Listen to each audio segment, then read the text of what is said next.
আমরা শুধু পেট নিয়ে বাঁচি, 16 নম্বর হলার নিয়ে চিন্তায় কি করে ভরাবো। আচ্ছা আমরা যে কজন বসে আছি, আমাদের চেয়ে হযরত আলী কারামাল্লাহু ওয়াজহুর গায়ে ক্ষমতা বেশি ছিল না ছিল না? যে কজন বসে আছি সবার চেয়ে বেশি না কম? দুটাটা মানুষ চুপ করে আছে, মানে হযরত আলী তার গায়ে ক্ষমতা বেশি। সত্য কথাটা বলেন না। হযরত আলীর স্ত্রী ফাতিমা খাওয়া নাই, হাসান হুসাইন রাদিয়াল্লাহু তাআলা আনহুমা খাওয়া নাই। ভাই নবী কোন দোকানে, রাসূলুল্লাহ জামাই শেরে খোদা আলী কোন দোকানদারের কাছে গিয়ে রাশটাস করেছিল যে আমার ফাতেমা খাইনি, আমার হাসান হোসেন খাইনি, তুই আটার বস্তানে মদিনার বাজারে বসে হয়েছি, টাল মেরে দোকানে নিয়ে আটা নামা, আমার বাড়ি মাথা খুলে চল। ভয় করতো না? করতো না? কারণ পৃথিবীর সবচেয়ে বড় বীর শেরে খোদা আল্লাহর পাঠানো বাঘ, তাম পৃথিবী ওইরকম মানুষের একটা জন্ম নেয়নি আর কিয়ামত পর্যন্ত নেবে না। আল্লাহ যার নিজে বাঘ বানিয়ে পাঠিয়েছিলেন, সেই বাঘের পেটে ভাত নেই, কারোর পকেট মারিনি, কারোর ছিনতাই করেনি, কোন দোকানে গিয়ে রাশ করেছে? যারা বলুন রাশ করেছে। আর আমাদের একটু যদি কিছু হয় চুরি করবো না তো কি করবো? বাড়ি খাওয়া হয় না, বুড়ো ধরে বলছে টাকা পাল, হাবাট করে কানে দাড়ি মারবো, টাকা পাল। লোকের গরিব মানুষ দোকান রাস্তা রয়েছে, দোকান ভেঙে দিচ্ছে, ভেঙে দিয়ে সব চাল ডাল সব বার করলে চলে যাচ্ছে। এ গিয়ে বদ্ধ করে চাল্লা ওর মাথায় মাছ পালো। আল্লাহ কে লিয়েছে তুমি জানো? যে টাকা নিয়েছে, যে টাকা নিয়েছে নিজেদের ভিতরে, তার কাছে শুক্রবার 500 টাকা দে, তুই এই টাকাটা মসজিদে দে। আল্লাহ যে আমার দোকান ভেঙে মাল নিয়ে গেছে, আল্লাহ তুমি ওর হাতটা ফেলে দিও, যাই তুই টাকাটা মসজিদ দিয়া। ও দেখছে সর্বনাশ, নিছি তো আমি, এবার আমি যদি হাতটা ফেলার জন্য মসজিদ টাকা দিই তাহলে তো প্রথম তো আমার পড়ে যাবে। সেও নে খেলে যে পড়ে থাকে ভালো করে পড়ে। মানুষ হালালও বোঝে না, হারামও বোঝে না, নামাজও বোঝে না, রোজাও বোঝে না, কোরআনও বোঝে না, হাদিসও বোঝে না, শুধু বোঝে চাষ করতে হবে ভালো করে, দান ভরে খাবো আর ওইভাবে সিনেমা যাত্রা দেখবো, অকাল মৃত্যু হবে, শাঁ শাঁ করে জাহান্নামের টিকিট দিয়ে জাহান্নামে চলে যাব।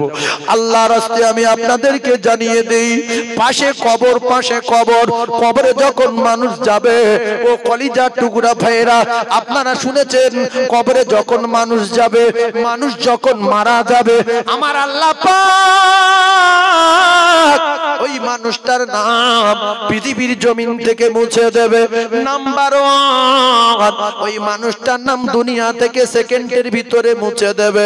ওই মানুষটার নাম আর কেউ ধরবে না, 1 নম্বরে তার নামটা দুনিয়া থেকে মুছে যাবে। ও মায়েরা, বোনেরা, বেটিরা, কত নাম ছিল আপনার, কত দাম ছিল আপনার। ও কলিজার টুকরা ভাইয়েরা, আপনি ইমানদার বড়, আপনি বড় আল্লাহ ওয়ালা ছিলেন, আপনি বড় বুজুর্গ ছিলেন, আপনি বড় পীর ছিলেন, আপনি বড় মুহাদ্দিস ছিলেন, আপনি বড় এমপি ছিলেন, আপনি বড় এমএলএ ছিলেন। মরে যাওয়ার পরে সবাই বলবে লাশ, সবাই বলবে লাশ, সবাই বলবে লাশ। এরপরে লাশ যদি বাড়ি আসে কেউ নাম বলবে না, সবাই বলবে মাইয়েত। বলবে মাইয়েতের গোসল কখন, মাইয়েতের কাফন কখন, মাইয়েতের দাফন কখন, মাইয়েতের জানাজা কখন। কলিজার টুকরারা রে, নাম চিনিয়ে নিল আমার আল্লাহ। দ্বিতীয় নম্বরে আপনার কোটি টাকার পোশাক ছিল, লক্ষ লক্ষ টাকার পোশাক, ইরাকের জামা, আফগানিস্তানের লুঙ্গি, এমনি করে কাশ্মীরের আন্ডার প্যান্ট, জাপানের জাহিয়া, এতগুলো পোশাক আপনি বিদেশ থেকে নিয়ে এসেছিলেন। লক্ষ লক্ষ টাকার পোশাক বাড়িতে পড়ে রইল। আন্ডার প্যান্ট পরেছিলেন খুলে নিল, জাহিয়া পরেছিলেন কেটে নিল, ন্যাংটো করে দিল, উলঙ্গ করে দিল। এইবারে গোসল করিয়ে পরিষ্কার করে ফকিরের সাদা থান, বাদশার সাদা থান, আল্লাহর ওলির সাদা থান, মুহাদ্দিসের সাদা থান, এমপির সাদা থান, এমএলএ সাদা থান, কোমাদামি সাদা থান পরিয়ে আপনার জনমের মতো পোশাক কেড়ে নিল। নাম্বার 3, দুনিয়ার মহব্বতে পড়ে 4 তলা বিল্ডিং করেছিলেন, উপর তলায় সিলিং, দ্বিতীয় তলায় সিলিং, তৃতীয় তলায় সিলিং, 4 নম্বরে সিলিং, প্যারিস কোটি বাড়ি। আল্লাহ বলে কেড়ে নেব রে, উলঙ্গ করে পাঠিয়েছি উলঙ্গ করে টেনে নেব শুধু লজ্জাস্থান ঢাকা মান সম্মানের দায়ে সাদা কাপড় ঢাকা দেবে জনমের মতো মরা মেরে মাটির কবরে যখন ঢুকিয়ে দেবে ওইটা আপনার আসল বাড়ি হলো ওই বাড়িতে লাইট নাই ওই বাড়িতে প্যারিস নাই ওই বাড়িতে পুট্টি নাই ওই বাড়িতে এসি নাই ওই বাড়িতে মার্বেল নাই জানালা নাই দরজা নাই সাথী নাই বাতি নাই রে ওই ঘরে ও কলিজার টুকরা না আমি যে কথাগুলো বলছি আমার আল্লাহ সামিউম বাসির আমার আল্লাহ তিনি তো শুনছেন আমার আল্লাহ পাক জানি দিলে বান্দা আমি আল্লাহ না বলা কথাগুলো বুঝতে পারি আল্লাহু আলিমুম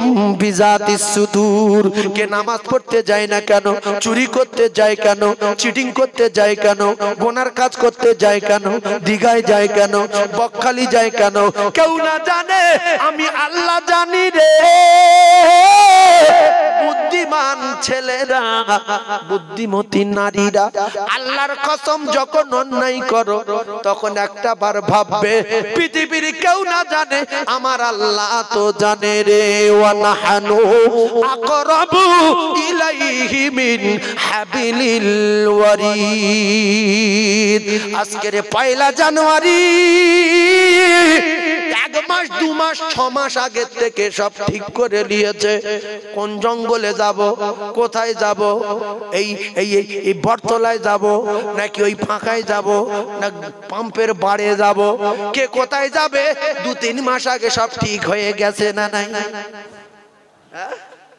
ওই ঝোপের ভিতর 4 জন সেই জঙ্গলে 5 জন ওই ওখানে 3 জন সেই ওখানে 2 জন ওখানে রান্না করছে এখানে মদ খাচ্ছে ওখানে মুরগি খাচ্ছে ওখানে উল্টো পাল্টা করছে আল্লাহ বলছে সব আমি জানি ইন্নাল্লাহা সামিউম বাসীর ও কলিজার টুকরা ভাইরা মায়েরা বোনা বেটিরা অন্যায় করে আল্লাহ চোখে ফাঁকি দেওয়া যদি না যায় এটা যদি আপনারা বিশ্বাস করে থাকে আল্লাহর কসম জীবনে যা করেছি আল্লাহ চোখে ধরা আছে ফেরেশতাদের খাতায় লেখকদের খাতায় লেখা আছে ফাঁকি দেওয়া যাবে না এখনো আল্লাহ আমাদেরকে বাঁচিয়ে রেখেছেন শুধু একটা বার নামাজের পাটিতে বসে যাই আল্লাহর কাছে কাঁদি আল্লাহ জীবনে যা অন্যায় করেছি আর জীবনে করব না কথা দিলাম আমার আল্লাহ পাক আমার আল্লাহ তাআলা তার বিগত জিন্দেগির গুনাহ খাতা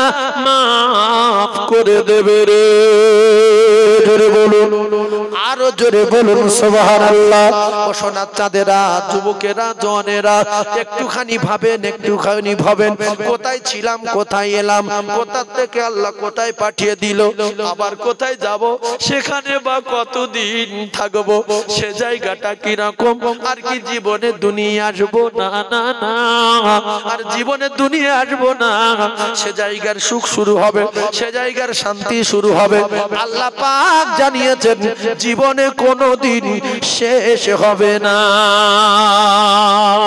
এসেছিলাম একা ভাবে একা যেতে হবে সঙ্গে আপনার নামাজ রোজা ঈমান আমল রাখতে হবে এরাই আপনার কবরের প্রহরী আর পাহারাদার হয়ে যাবে আমি কেন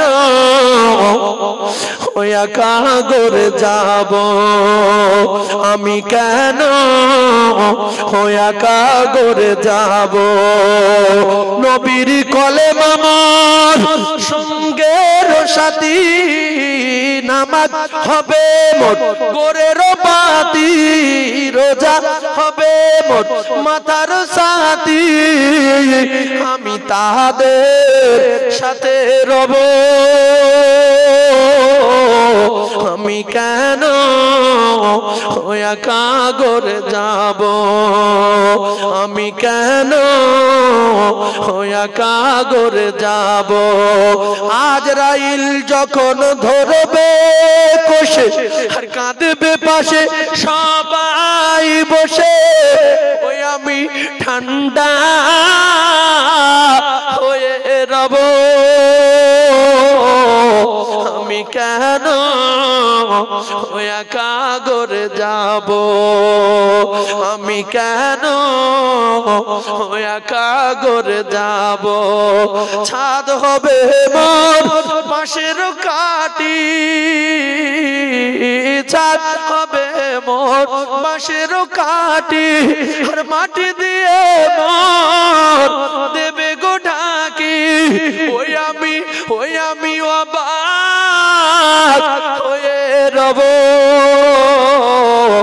আমি কেন একা ঘরে যাব বারান্দায় যখন আপনি শুয়েছিলেন আপনার ছোট মেয়ে এসে কাঁদে আব্বুরে ছোট ছেলে এসে কাঁদে আব্বুরে বড় মেয়ে বলে আব্বুরে যখন দাবাত থেকে বারান্দার থেকে খাটিয়া তুলছে গোসল করিয়ে বলে আব্বাকে নিয়ে যাস না রে আমার আব্বাকে নিয়ে যাস না রে আমি কি করে বাঁচবো রে আল্লাহর নবী জানান ওর আব্বা পরিষ্কার শুনতে পায় কথা বলতে পারে না কলিজা ফেটে যায় বড় মেয়ে আচার খাচ্ছে ছোট মেয়ে আচার খাচ্ছে বড় ছেলেটা বেহুশ হয়ে উঠোনে খাটিয়ার সামনে পড়ে গেছে ও কলিজার টুকরা না যুবকেরা জনেরা আপনি সব শুনতে পাবেন সব বুঝতে পারবেন করার কিছু নাই কবরের ধারে নিয়ে যখন গেল সবাই বলছে এই সরে যা কবর ভেঙে যেতে পারে কবরে চাপ দিসনি খাটিয়াটা উঁচু মাটির উপরে রাখ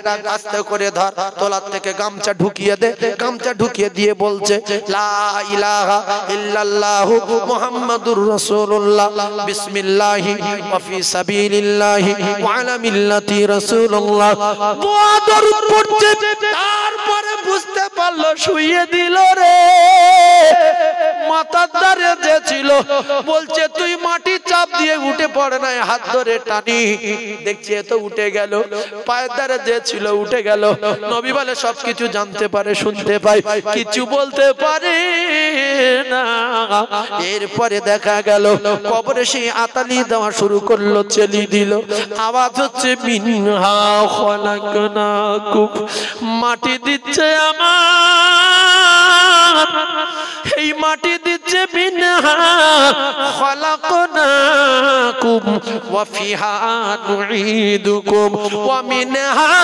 নুখরিজুকুম তারাতান উখরা ও কলিজার টুকরারা রে ও সোনা মানিকেরা বিশ্বাস যদি না হয় মৃত্যু একদিন হবে সেদিন সবকিছু বুঝে যাবে সে যেদিন সবকিছু বোঝা যাবে যতদিন মৃত্যু না আসছে লাইন পাওয়া যাচ্ছে না আমরা বিশ্বাস করে উঠতে পারছি না আমরা কি মরে যাব তাই প্রথমে বললাম আব্দুর রহমানের আব্বা মারা গেল তার মা বেঁচে আছে বাপ বেঁচে আছে সন্তানের জন্য বিদেশে খাটতে গিয়ে জুমার দিনে মসজিদের সামনে পড়ে স্ট্রোক হয়ে মারা গেল ও কলিজার টুকরারা কে কোথায় মারা যাব লেখা নাই কোরআনে লেখা নাই হাদিসে লেখা নাই পৃথিবীর কোন কিতাবে লেখা নাই মানুষ কবে মরে যাবে এসেছি একা হবে একা যেতে হবে তবে যার যেখানে টাইম হবে সে সেখানে চলে যাবে কাঁচদিয়ার লোক মেটিয়া বুরুজে গিয়ে মারা গেল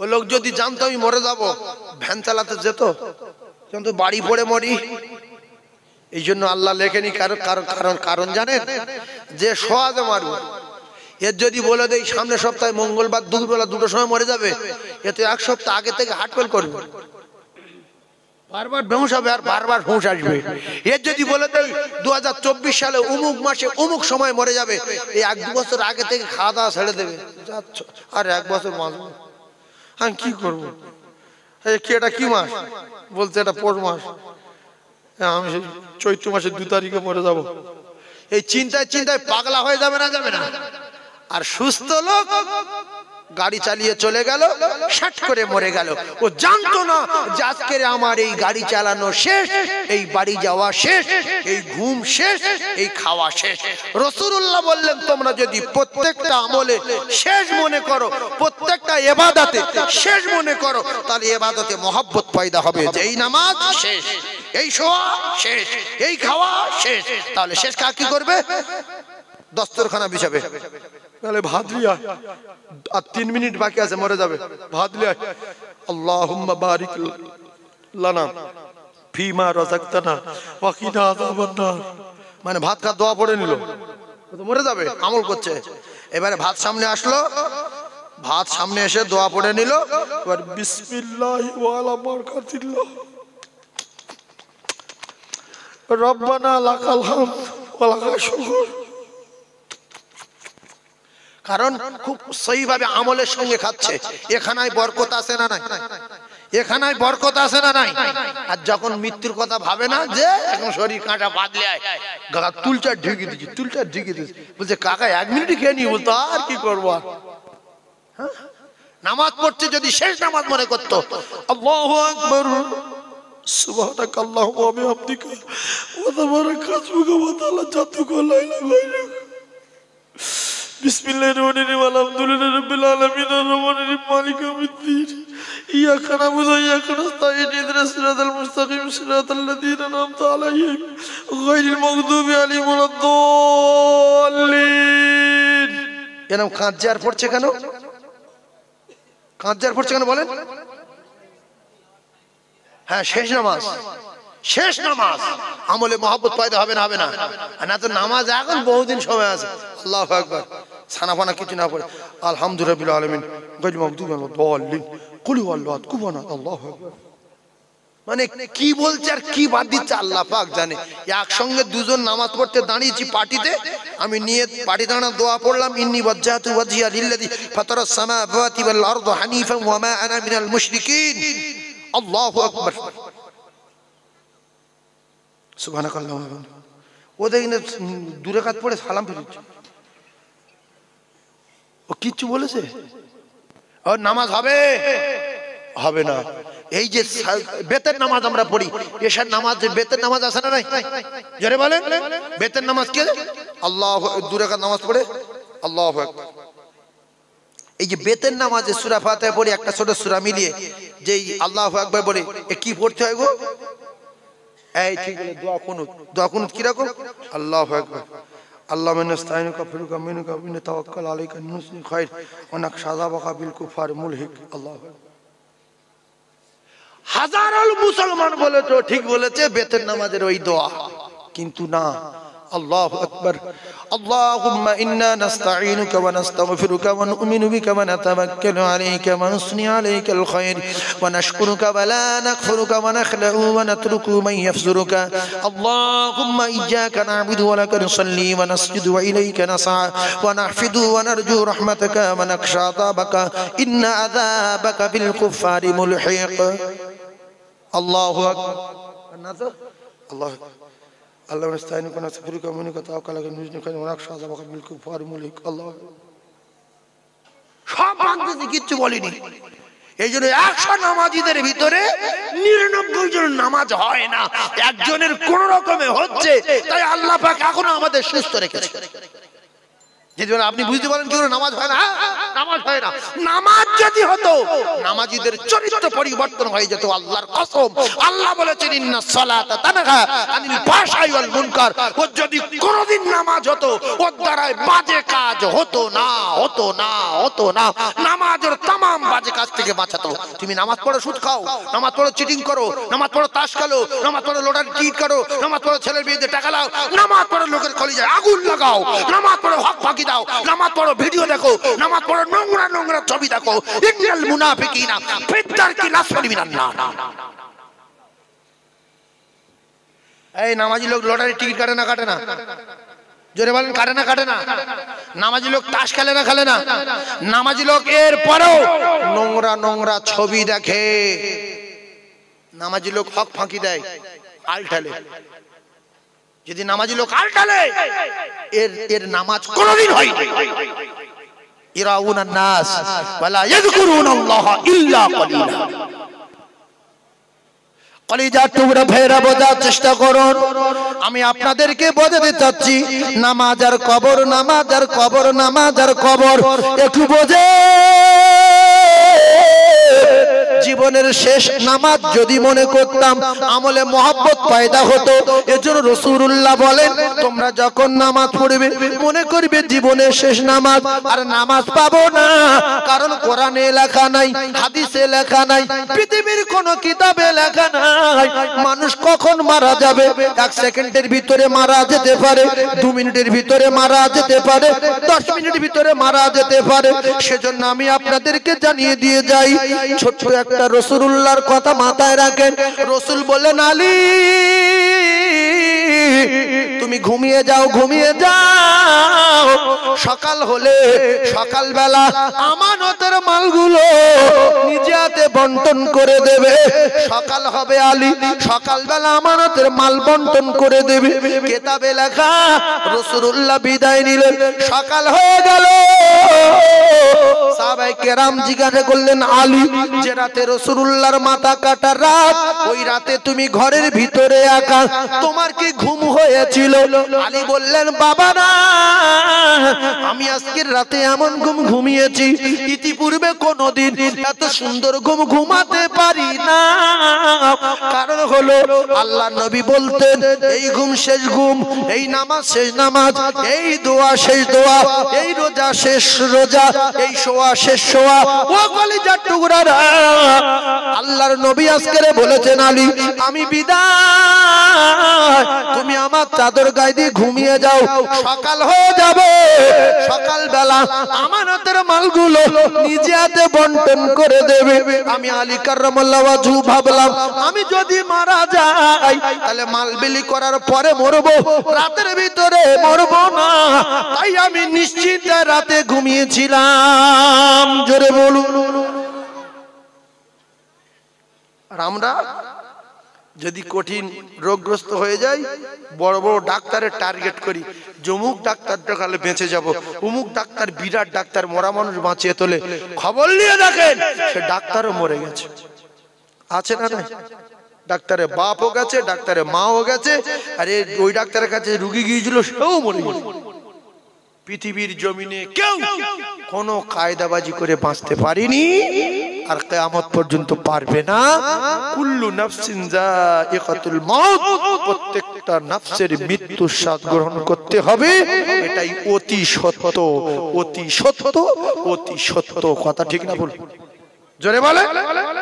এরপরে আল্লাহ রাসূল দিন ও দুনিয়ার বাদশা আকায়ে নামদার তাজদারে মদিনা বিশ্ব নবীর ইন্তেকালের সময় ও ভাবিরা খালারা আব্বা যখন বারান্দা থেকে বার করে নিয়ে যাচ্ছিল, বড় জাম দিছিল, বড় লাফাচ্ছিল, বুকে হাত চাপড়াচ্ছিল। না না না না না, রাসূলুল্লাহর ইন্তেকালের সময় মা হারা ফাতিমা, কলিজা টুকরি ফাতিমা আব্বা জান আব্বা জান আব্বা জান বলে ফাতিমা তু জোহরা কাঁদতেছিলেন। রাসূল বললেন ফাতিমা খবরদার কেঁদো না, তুমি আমার সোনা, তুমি আমার জান। আমি তোমার আব্বা জান জানিয়ে দিলাম মা, আমার ইন্তেকালের পরে আমি সর্বপ্রথম বেটি ফাতিমা আমি তোমার সঙ্গে দেখা করব মা। ও কলিজা টুকরারা, রাসূলুল্লাহ চুপ করতে বললেন। পরে মা আয়েশা সিদ্দিকা বললেন ও বেটি ফাতিমা তোমার আব্বা জান কি এমন কথা বললো মা, তুমি একেবারে চুপ করে গেলে, খামোশ খেয়ে গেলে। আল্লাহ নবীর বেটি ফাতিমা ওই সময় জানিয়ে দিলেন মা আমার আব্বা জান বলে বেটি তুমি কেঁদো না, তোমার কান্না আমার সহে না মা, তবে আমার ইন্তেকালের পরে সর্বপ্রথমে আমি তোমার সঙ্গে দেখা করব মা। ফাতিমা তু জোরার আর বুঝতে বাকি নেই, আব্বা জানের পরে মৃত্যুর পালা বেটি ফাতিমা। তাই মৃত্যু যখন মায়ের মৃত্যুর সময় হবে আমি আপনাদেরকে জানিয়ে দিলাম বাপ মৃত্যু শয্যায় শায়িত হবে। আল্লাহর নবী জানান ও জায়গায় কলেমা শোনাও লা ইলাহা ইল্লাল্লাহু মুহাম্মাদুর রাসূলুল্লাহ। মৃত্যুর যদি কঠিন আযাব হয় আমি রাসূলুল্লাহ কথা দিলাম সূরা ইয়াসিন তেলাওয়াত করো, ওর কানের দ্বারে পড়ো, মৃত্যুর জ্বালা যন্ত্রণা 70 ভাগ দূরে সরে যাবে। জোরে বলুন। এটা বিশ্বাস করুন, মৃত্যুর সময় কোরআন পড়লে মৃত্যুর কষ্ট দূর হয় না, হয় না? জোরে বলেন, দূর হয়। আর কলেমা যখন পড়বে, কলেমা পড়তে পড়তে পড়তে পড়তে যদি মৃত্যু হয়ে যায়, ওই ব্যক্তির নসিব ভালো, আল্লাহর দ্বারা জান্নাত নসিব হয়ে যাবে। তাই আমি আপনাদেরকে বলতে চাই, কবরের স্থানে মাহফিল এসেছেন সোনার চাঁদ ভাই, কবরে বড় আযাবের জায়গা, কবরেও বড় শান্তির জায়গা। রাসূলুল্লাহ জানান, কবর যার হবে আলো তার নসিব হবে ভালো, আর কবর যার হবে কালো তার 12টা বেজে গেল। কবর যদি আলো করতে চান মসজিদে চলে যান। আর 100টার ভিতরে 99টা মেয়ে, ওই যে মানুষ মৃত্যু সজ্জায় যারা শহীদ হয়ে আছে, মৃত্যুর কষ্ট হচ্ছে, এরা কোরআন শরীফ পড়তে গিয়ে আরো চেষ্টা করে যে আযাবটা কি করে ডবল হবে, আযাবটা কি করে ডবল হবে। কারণ কিরম পড়ে জানেন? বিসমিল্লাহির রহমানির রহিম উলাইকা লা খুদা মেরা বিমিলিহুন।